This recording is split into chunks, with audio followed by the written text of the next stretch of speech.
Hi, this is Erica with Hawkeye video scopes and borescopes. Lens, and today we're going to talk about how to troubleshoot borescope camera issues. First, you want to take your borescope off the camera and actually look through the eyepiece with your eye and make sure you can get an image. You should be able to see clear across the room, make out everything very clearly. Not just light shining through, but an actual image through the scope.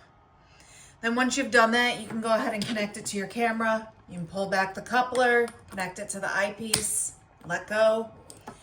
First, let's hook it up to a monitor so that we can verify it's working, the camera, and we can rule out computer issues before we go right to a computer.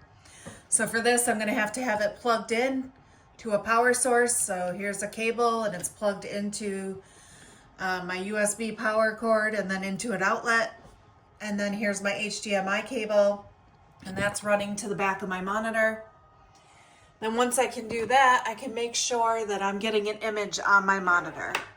And I can see, and I've got a great image right on my monitor. So once I do that, I know my camera's working, my borescope's working, and then if there were any further issues connecting it to a computer, it would be a computer issue.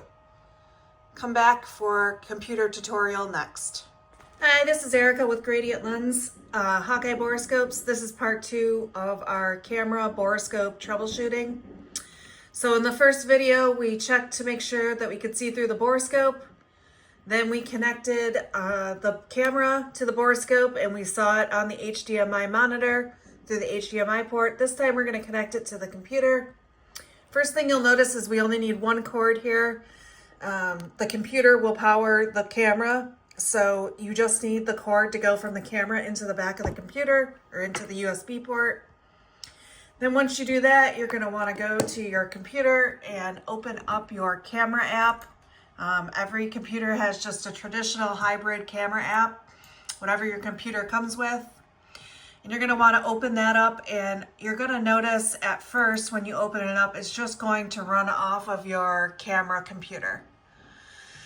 And you'll see this little button up in the corner here, and if you click on that, it'll switch it over to the borescope camera, or the camera that you have hooked up through the USB port. And then you'll be able to capture images and videos right here and save them to your computer. The camera does have a power button on it. Unfortunately, there's no indicator on the camera to know that the power is on. But if it weren't on, that little button up in the corner where you switch to the camera won't be there. So you would know that it's not on. So if you're not getting a picture on your computer, we know it's a computer issue because we know the cables, the borescope, and the camera all work on the monitor.